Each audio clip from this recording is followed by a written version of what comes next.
Pada 7 hari bulan Disember 2011, Ketua Menteri Sabah, Musa Aman, telah memerintah Jabatan Imigresen Negeri Sabah untuk menghalang Presiden Pergerakan Sivil Malaysia, iaitu Haris Ibrahim, daripada memasuki negeri Sabah.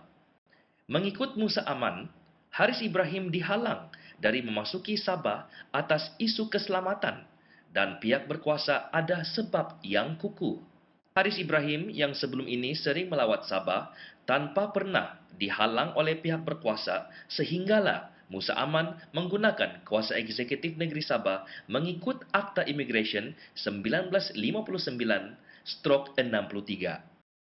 Terdapat spekulasi yang mengatakan Haris Ibrahim dijadikan sasaran Akta Immigration itu sejak penglibatannya membawa idealisme perubahan melalui kuasa rakyat serta pergerakan sivil ke Sabah, negeri di bawah Bayu yang sudah diketahui sebagai fixed deposit Barisan Nasional. Pada bulan Disember tahun lepas, saya telah ditahan oleh Kerajaan Negeri Sabah daripada masuk Kota Kinabalu. Sebab dia, pada pendapat saya adalah ini.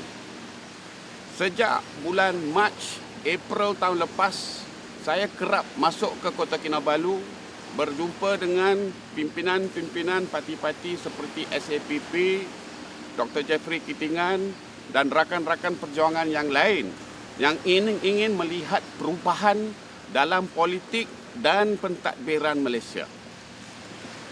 Dalam usaha kita, kami telah buat rancangan untuk membawa satu roadshow masuk ke kawasan-kawasan pendalaman Sabah untuk menyampaikan satu mesej yang kami rasa amat penting, amat perlu untuk rakyat Sabah dengar, sedar dan memahami.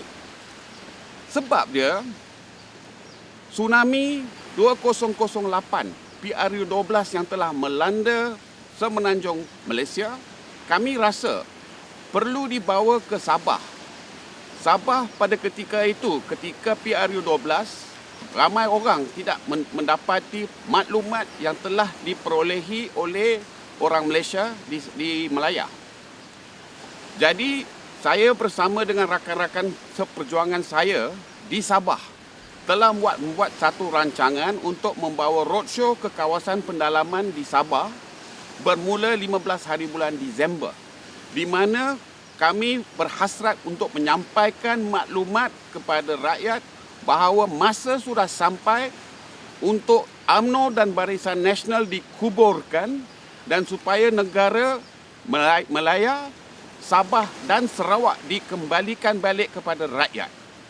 Ini adalah sebab utama ketika saya sampai di lapangan terbang di Kota Kinabalu, Kerajaan Musa Aman tidak membenarkan saya masuk dan sejak daripada itu saya tidak dibenarkan masuk ke Sabah.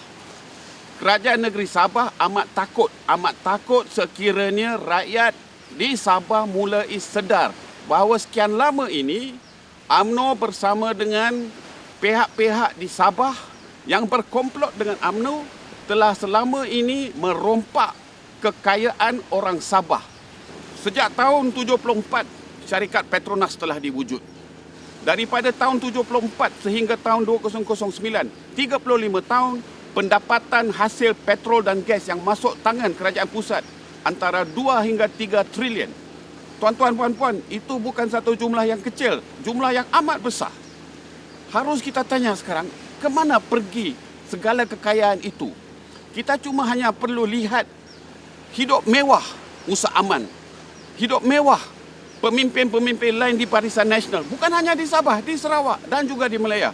Dan kita akan mula sedar kekayaan rakyat telah dirompak, telah dicuri, telah dilanunkan oleh pucuk pimpinan UMNO Barisan Nasional. Ini harus dihentikan dan ini adalah mesej yang kita bercadang bulan Disember untuk bawa kepada rakyat Sabah di kawasan pendalaman, dan itulah sebabnya Musa Aman, Kerajaan Barisan Nasional di Sabah bekerjasama dengan Kerajaan Barisan Nasional Pusat di Putrajaya telah menghalang saya masuk ke Sabah. Apakah tujuan dia? Apakah sebabnya? Apakah yang ingin dihalang mesej sampai ke rakyat Sabah sehingga hari ini tidak dibenarkan masuk ke Sabah? Sekarang saya terpaksa ke Labuan untuk berjumpa dengan rakan-rakan saya oleh kerana walaupun saya tidak dibenarkan masuk Sabah, saya tetap bertekad mesej yang perlu disampaikan kepada rakyat di Sabah akan juga dibawa ke rakyat Sabah.